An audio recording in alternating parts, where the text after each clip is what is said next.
Hello everybody and welcome back to my YouTube channel and to this brand new year, new decade in 2020. I hope you've all had a wonderful start to the year. Today I'm going to be talking about coming out of spiritual hiding and the basics of what it means to be spiritual in my personal opinion and experience. So let's get started.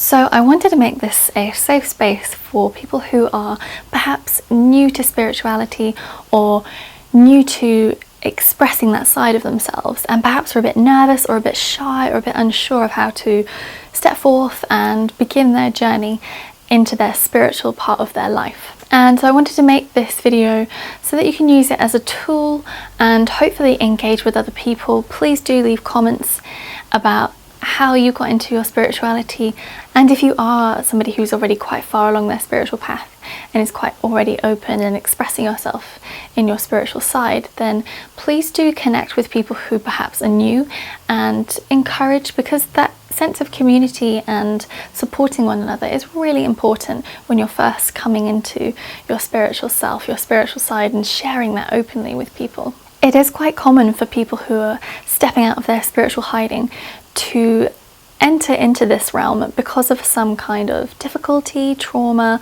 loss, some kind of change in their life. Perhaps it's a positive one, or perhaps it's a catalytic one, but sometimes it can be something like the dark night of the soul, an element of depression or anxiety, or it can be through losing a loved one, losing a job, a divorce.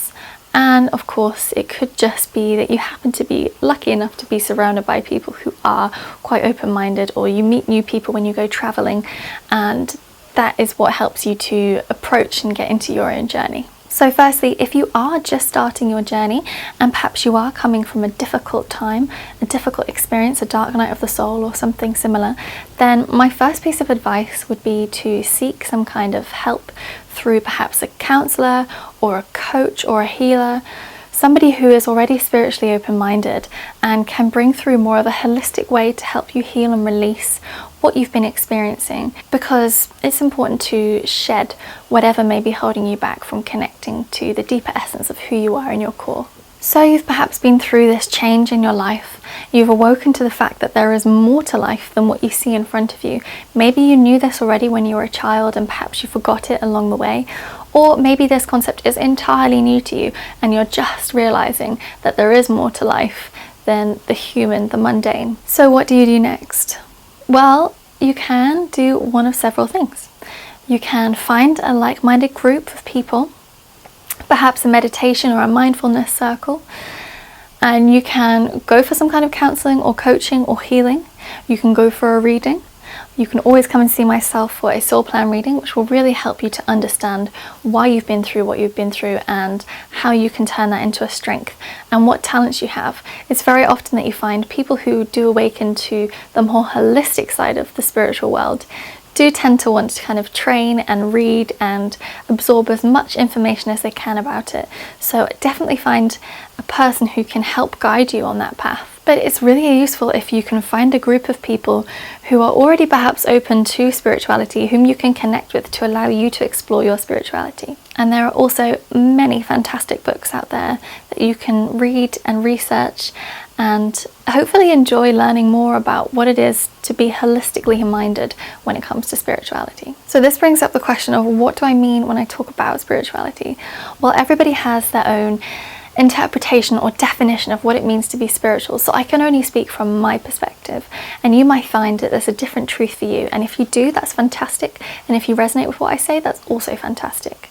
So to be spiritual to me means to be completely authentic, to be completely yourself, to shed the layers of the ego, to shed the layers of who we think we should be, the roles we think we should play, who we might try to be to fit in with other people, and to truly be ourselves, the person who we were when we were younger, that innocent, authentic soul that we really are, to share that with other people. And that can require a lot of courage to step into that space, because of course it can bring up feelings of being judged, being ridiculed, being rejected, being persecuted if we express who we truly are. And that's why it's important to have a safe space to do this, to learn, to grow, and to be surrounded by people who can support you. It's quite common to find that if you do step into a more holistic side of spirituality, that you will probably lose friends. That's quite a common experience for many people who awaken spiritually, is to lose the people that they're used to spending time with, because you're changing, you're growing, you're expressing yourself more authentically. And it's very likely that if your group of friends did the same thing, that they would probably stay your group of friends, because they would be authentically sharing themselves as well. However, if you are becoming totally authentic and you're surrounded by people who are perhaps in denial of their true self, whether that's because they're in denial of their spiritual side or something else, the more authentic you are, the more things that are not authentic around you will just fall away. And that can be said for many things, not just friendships.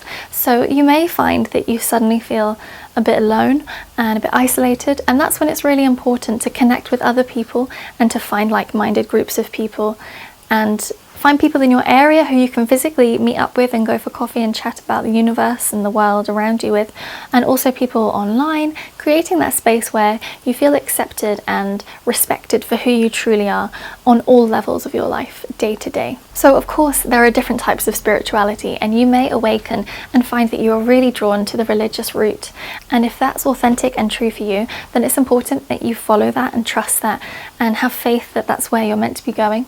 It could be perhaps that you're more down the route of what I call the holistic side of spirituality. So angels, crystals, Reiki, sound healing, chanting, Kundalini yoga, or you may be more drawn down perhaps the more witchy route and connecting more to the herbal side and the magical side of Earth and how we used to have a connection with Mother Earth. But however you feel that you're finding this connection, as long as it's authentic to you, that's what's important. So if you do feel called in a religious way, whatever religion that may be, Sikhism, Judaism, Islam, Christianity, Catholicism, there are multiple different religions out there, and if you find one that you feel calls you and is true for you, then it's important that you honour that and follow that.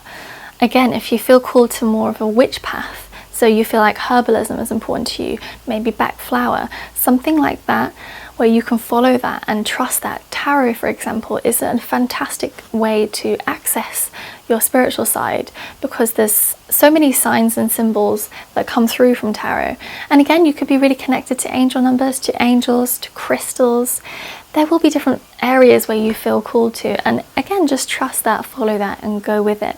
You might start off being really called by tarot and find by the end of it that you really resonate with angels. You might start off with angels and find that leads you to some form of religion. So it's important to trust where your soul is guiding you and not worry about the whispers of your ego saying, is this really right? Is this what I should be doing?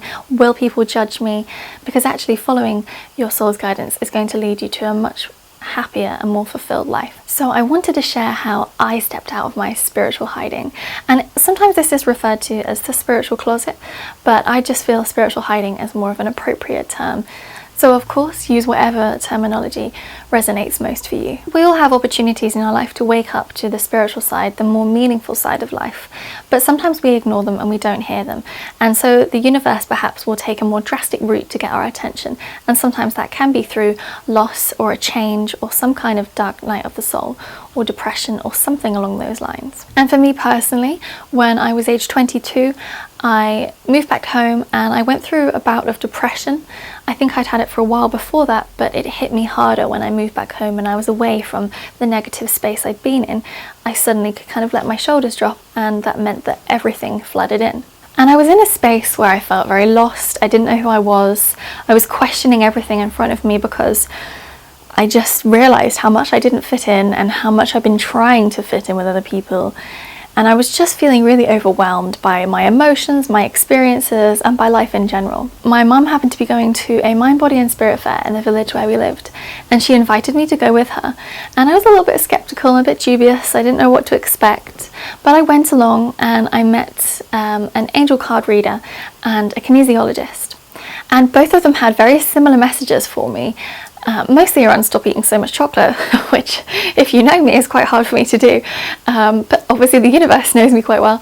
And about connecting more with what I was feeling and what I was experiencing, which was researching more about what is the deeper meaning for life for me. And the reading was fantastic, and the kinesiologist's work was fantastic. And after that, I didn't really think much more of it. I saw the kinesiologist twice more after that, because I found that she was really good at helping me to stop eating so much chocolate. So maybe I could offer you that as a piece of advice. If you feel like you have too many cravings for chocolate, a kinesiologist is really helpful. I didn't think about it for a while more, and the depression, the dark night of the soul that I was going through, and there is a difference between depression and dark night of the soul. I feel like I should make that quite clear. Depression can be an ongoing experience, whereas dark night of the soul is usually quite short and intense.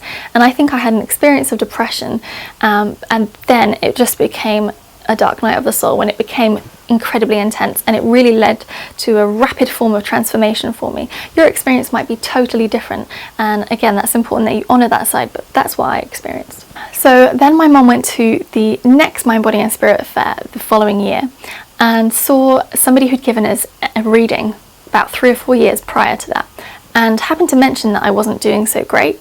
And this person, who's a healer as well as a reader, said, well, actually, why don't you get Marilyse to come and see me, and I can see if I can help. And at the same time, I actually went to see the doctor who diagnosed me as depressed and asked me to go to see a counsellor, as well as going on antidepressants. And when I went to see the counsellor, I found it was bringing up a lot of stuff, a lot of emotions and experiences that I'd perhaps buried away. So then I booked to go and see the healer, and he would essentially clear what had come up, because it's really important, if you're bringing up emotions that are difficult and experiences that you've been through, to release them as opposed to letting them kind of get swallowed back down. So I went to see the healer, and I think I had 6 free counselling sessions, and I started off with 6 sessions with the healer, but I actually ended up seeing him for nearly a year, once a week and then once every 2 weeks and so on. And I found that when I was in that space, I really felt like I could be myself. I'd always been interested in past lives, I'd always been interested in oracle cards, I'd always been quite an open-minded child, but because other people around me had judged me as weird for being interested in those things, I'd shut that side of me off and denied that part of myself. So when I was in this space with the healer, I felt like I can actually be myself. I can talk to this person about how I really believe in what tarot cards show us, and that there's such thing as past lives, and they're accepting and listening to me. They're respecting that I feel that way, as opposed to judging me or looking at me like I'm talking a load of rubbish. And what would happen during these healing sessions is I would lie on the couch. Sometimes I'd be surrounded by crystals or have crystals across my chakras. Other times I wouldn't, and there'd be some lovely relaxing music playing in the background, and then the healer would get to work removing things and releasing things that weren't serving me. And I would find that in that space I would close my eyes, and even though I had music and the sound of the healer's voice around me, I felt like I was in silence. I felt like I could suddenly let go and relax. And I think that was the first time I'd actually ever properly relaxed. I'd done yoga and Pilates before, but I think I was so busy concentrating on holding the pose that I didn't think to breathe and relax.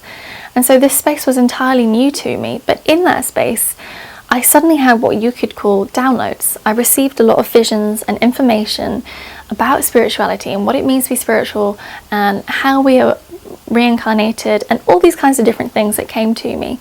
And every time I get off the couch and the healer would say, how are you feeling? I'd say, wow, great, yeah, I've just had this vision of this, this and this. And they'd be like, yeah, okay, cool, that's what is generally believed about spirituality. And I'd never read any books or anything like that. I was just going off what I was receiving information-wise, and it was really exciting and interesting to me. And after about 6 weeks or so of seeing the healer, he recommended that I read a Louise Hay book. And I can't remember exactly which one he recommended I read, but I went and got The Power is Within You. And I opened the first page and read the introduction, and it just blew me away. I immediately felt like I really resonated with what she was saying. And that's because I had realised in this space that this was the work I wanted to do. I felt so authentic, I felt so completely able to be myself, so comfortable in this space, that I figured if I could recreate that for at least one other person, then I'd feel like I'd achieved something and helped somebody, and that was really important to me. So this was around 2012, 2013, and I was really open-minded to everything spiritual, and I bought a couple of books, I bought a couple of affirmation decks and oracle decks, and I would just read everything I possibly could, but I was still really, really nervous to talk about this with other people. I'd accepted that I was spiritually minded, that I was open-minded to the more holistic side of the spiritual world, but I couldn't as of yet verbalize and express that with other people. I was really scared of being judged, especially by my work colleagues who were more into drinking and going out, and there was me wanting to talk about past lives and angels and visions I'd received. Very different. And in around 2015, I was really amping up my reading, and I actually signed up for my spiritual life coaching course, which is what I'm now certified on. And it was only when I took the soul plan course, it blew my mind and it opened my mind to the depth of how spiritual I am and how ethereal my energy is, and how I resonate a lot with that. But I still wasn't able to really discuss it. When my colleagues would say, "How did your course go this weekend? What did you learn?" I just didn't know how to say to them, "Well, I learned about 22 spiritual energies that are in and around us everywhere." I didn't know how to express that to them. I still felt like I had to hide that element. So I'd just say, "Yeah, it was really good, thanks. It was really interesting." And it took me a really long time actually to feel I could tell other people what I learnt. And then in 2016, in January, I went with a friend to see Gabrielle Bernstein in London. And I'd never been to a spiritual event before, and I'd never read any of Gabby's books. I started reading one of her books, Add More Ing to Your Life, as I was on the train going up to London. I figured if I'm going to see this person, I might as well know a little bit about what they're talking about. And what I really took away from the event was that I'm not serving anyone if I continue to hide my spiritual side and the spiritual truths that I'm coming to understand and learn. That's not serving anyone, that's not serving me, and that's certainly not going to serve anybody else. And especially since I decided this was where I wanted my career to go, how could I possibly work with clients if I was hiding who I was to people around me? And so following that event, following seeing Gabby, I decided that I needed to express what I was believing and seeing and thinking and reading about. And so I started posting on my Instagram about spirituality, different books I was reading, affirmations I was picking, and I was so scared every single time I did it. My heart would beat so loudly in my chest, I'd feel sick, I'd feel like I couldn't breathe, and I'd post it and I'd wait for somebody to say something to judge or ridicule me, and it didn't happen. And in 2013, 2014, I started writing a blog. I went to another Mind, Body and Spirit fair. I do love a Mind, Body and Spirit fair. And I saw an aura healer and she said, "You need to be writing a blog. People need to hear what you have to say." And I remember thinking, oh gosh, nobody wants to hear what I have to say. Like, I waffle quite a lot. So I started writing these blog posts, but I was so scared to say it was me in case people found out and judged me, that what I actually did was I put it up anonymously and I called myself the spiritual siren. So if any of this is sounding familiar to you, if you're in that space where you're waking up to this side of life, to this side of yourself, and you can kind of do it in your bedroom or at home where no one's watching, but you can't do it in front of your friends or on your social media or with your work colleagues, then I understand, I've been there. And if you are looking to book a session and to perhaps get a bit more guidance and a bit of help with your path, then of course do get in contact with me. I will put my details in the description box as always to help you. So as 2016 progressed, I continued to share more on my Instagram, and of course I found that some people unfollowed me who just didn't resonate with what I was saying. That's absolutely fine. And new followers came in, new people came in, and with that, new friendships. I met new people, I connected with new people, and it was a really beautiful experience. And I actually found that the more I posted about what I believed in, the happier I felt, the more authentic to myself I was being, the more content I was with who I was and how I was expressing myself. And that was a really happy year in my life. I look back on that really fondly because I think what a fantastic year that was. I started to be myself. I started to openly share who I was and connect with more authentic friendships and more authentic aspects of myself as well. Now, there was an element where people would take the mick out of me and call me a witch and refer me to Harry Potter. And if you're watching this, then you know who you are, and we're friends now, and it's fine. But at the time, it did cut me quite deeply because it was taking a lot of courage for me to express who I was. And I'm quite naturally shy, so all I wanted to do was kind of run away and hide that aspect of myself again. And I had to keep reminding myself, these are just little tests, and this will happen for all of you. Little tests that come along to check, is this really what you want? Are you really comfortable with this? Are you really ready for this?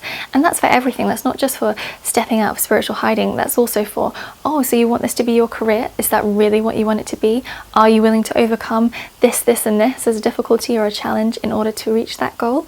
So the universe does like throwing us curveballs and little ways of testing that we're really, truly kind of committed to what we're saying we're going to do. But At that point where this person was taking the mick, I was in a space where, yes, it did make me feel uncomfortable at times and I did find it difficult, but at the same time, I knew that what I believed in was so true for me that I wasn't going to go back on that. I wasn't going to let someone else's opinion or jokes or discomfort towards me being authentic to stop me from being who I was trying to be. I hadn't come this far only to come this far.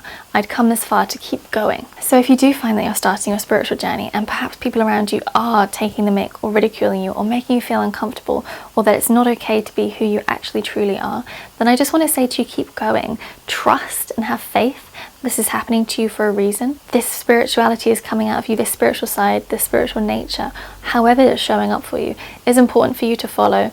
And you're on your own path, they are on theirs. Your friends, your colleagues, whomever, may totally find it uncomfortable to be around you in that space because perhaps it's showing them that there's an element of what they haven't integrated for themselves. So have faith and don't let someone else's projections stop you from being yourself. So I've touched a bit on being spiritual. To me means being authentic. It also means to have a level of non-judgment and a level of kindness, but of course good boundaries. You know, just because you're spiritual doesn't mean you have to let people trample all over you.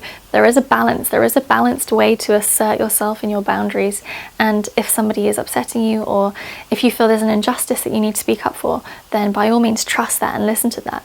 You don't need to be a doormat just because you're a spiritual person. And of course there's a high level of forgiveness when you're a spiritual person. It's having a soul perspective or a wider perspective and recognizing that things aren't happening to you, but they're happening for you, for whatever reason that may be. So for myself, obviously, that's so that I could become a spiritual life coach and a soul plan teacher and share and help other people. But for you, it might be so that you can express your creativity, your artwork, or it may even show up musically for you. And I think the biggest thing I learned when I first approached the more holistic side of spirituality was to recognize that forgiveness isn't about condoning the other person's behavior. It's actually about releasing your anger towards that other person. And the quote, which I can't remember exactly, is something like, "You can't drink poison and expect the other person to die." That's not going to serve you. It's not going to serve the other person holding on to this anger or this frustration or this guilt, whatever it may be. And so the whole point of forgiveness is to let that go. Doesn't mean that what they've done is okay and that you're saying, that's fine that you did that to me or to other people. It just means that you're saying, you've done that. It's not acceptable, so I've removed that aspect from my life. But I also don't need to hold on to this anger because that's not going to be healthy for me. So I'm letting that go and I'm releasing that in a forgiving way. And I think that's really important because often, as I say, when you are becoming awakened, you might have gone through a series of events or a large event that has been quite unpleasant or difficult or traumatic, that has woken you up to this side of life. And therefore forgiveness is going to play a huge role in that. Because of course, if we're stuck in the past with this anger, then it's not going to serve us to be in the present. And being spiritual is also about living in the present and allowing the past to just flow through, forgiving and letting it go, taking what lessons we can from it, encouraging and growing in our wisdom, and not projecting into the future either and thinking, oh, when this happens I'll be happy, or when that happens I'll be happy, but taking what we're happy for now. So coming from a space of gratitude, presence, kindness, forgiveness and authenticity. For me, there was kind of the pillars of being spiritual in a more holistic way, but also just in any way actually. When you open to that side of life, naturally when people are authentic, they are more forgiving, they are more loving, they are filled more with gratitude, because that's just who we truly are on a soul level. And so when you connect more with that aspect of yourself, those will come through naturally anyway. So I hope this video has been interesting for you if you're just starting on your journey, or if you're in the beginning, or if you're even halfway through. Sometimes it's nice to be reminded of these things and to remember where we came from and to reflect on how far we've come and take a lot of gratitude for all the work and the healing and the self-development that we may have done. As I said, if you are just beginning and you would like a soul plan reading, because that's fantastic at helping you when you start your journey, then please do get in touch with me. And if you're looking for more like-minded people or any of the books that I've referenced, I will put some of those in the description box. But of course, again, you can get in touch with me. I'm more than happy to help in any way that I can. Thank you for watching, and I will see you in next week's video.